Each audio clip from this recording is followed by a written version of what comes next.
Jadi ketika kita punya peralatan yang lengkap tapi kalau relasinya kurang juga menurut saya apa ya? Ya, karena peluangnya justru dari relasi itu.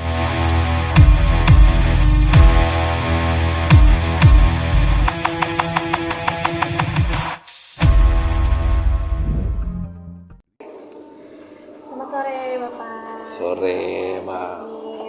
Sebelumnya terima kasih Bapak udah mau meluangkan waktu untuk kami short interview tentang perjalanan bisnis Bapak selama ini. Oke. Sebelumnya Bapak boleh tolong perkenalkan diri terlebih dulu? Oke, perkenalkan nama saya Catur. Nama lengkapnya Catur Wahyu Edi Prakoso. Yang jelas saya lahir di Klaten. Jadi besar juga di Klaten sih. Asli Klaten gitu. Berarti Bapak terbang ya? Yes, benar. Nah Bapak, sekarang Bapak ini fokusnya lagi di bidang printing apa sih Pak saat ini?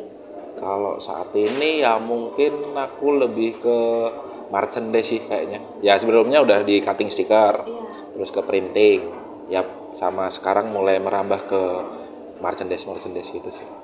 Kira-kira skala dari 1 sampai 10 itu Bapak di yang berapa tuh Pak? Skillnya? Kalau boleh di spill sedikit skillnya? Iya. Ya mungkin masih belum seperti yang expert yang lain ya.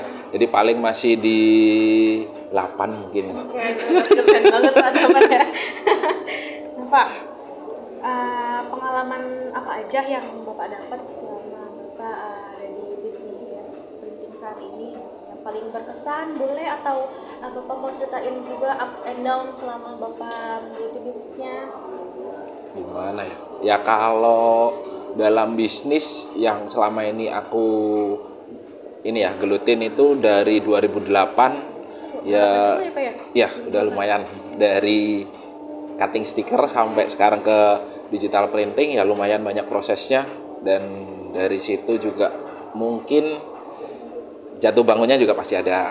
Jadi mungkin di 2010-an lah, sebenarnya bukan down ya, cuman mungkin lebih ke proses dari transisi yang dulu mungkin kayak kita manajemennya masih manual, sekarang harus banyak orang, dan di situ mungkin harus sistem yang dibenerin secara manajemennya. Jadi bukan hanya asal kita punya mesin sih, tapi seenggaknya lebih ke manajemen juga harus diimbangin. Waktu itu sih proses transisi di situ yang memang dan akhirnya harus jadi tantangan juga. Jadi kalau sekarang menurut saya jadi punya modal aja belum tentu bisa jalan juga, karena menurut saya kalau nggak diimbangi dengan manajemen yang benar, ya bisa jatuh juga. Jadi kalau misalkan apalagi orang bisa buka, tapi belum tentu bisa jalanin, belum tentu bisa tahu pasarnya, ya menurut saya juga tantangan juga sih. Jadi belum tentu bisa jalan, mungkin cuma sebentar bisa tutup. Ya mungkin pengalaman saya seperti itu sih. Jadi makanya kalau sekarang kayak misalkan memilih mesin, jadi lebih hati-hati. Bukan hati-hati sih, intinya lebih ke segmen pasar apa yang memang tepat menurut saya di situ. Jadi kalau kemarin saya pernah juga gara-gara ya mungkin kok ngambil mesin foto, ternyata pasar saya nggak di situ, tapi udah terlanjur beli, akhirnya jadi pengalaman buat saya. Jadi kalau ngambil mesin memang harus benar-benar tepat sasaran dan sesuai sama yang memang sudah punya pasar. Mungkin seperti itu sih. Jadi perlu strategi ya Pak? Ya, jadi nggak cuma asal punya duit terus beli, betul. Tapi ya benar-benar harus sudah punya pasar juga, minimal udah tahu pasarnya lah. Itu aja sih. Nah, Pak boleh nggak di-spill sedikit, ada nggak mesin atau media Bapak yang dari aneka warna gitu, boleh dikit-dikit?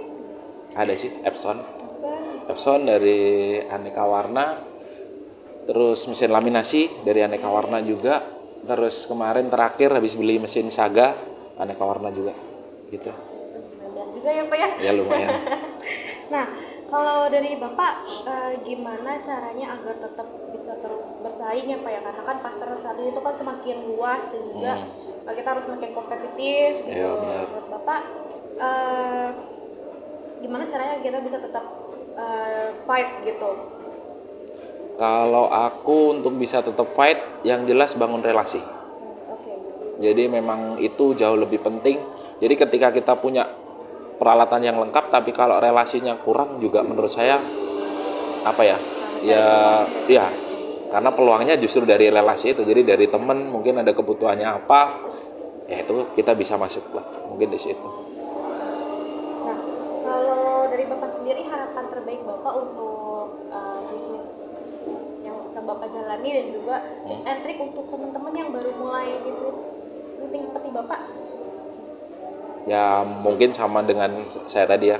Jadi sebelum memulai bisnis paling enggak survei dulu di lapangan, dan paling enggak kalau memilih mesin pilih yang benar-benar sesuai dengan apa yang sudah sesuai dengan passionnya. Memang dia misalkan suka di kain tekstil, ya mungkin fokus di tekstil. Kalau suka di mungkin craft, ya mungkin di craft. Jadi paling nggak tepat sasaran sama tahu pasarnya dulu. Itu aja sih mungkin.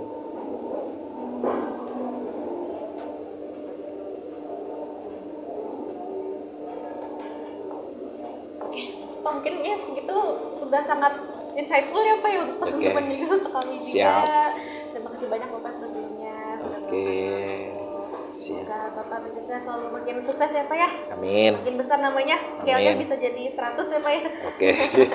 Terima kasih banyak Bapak. Amin. Siap.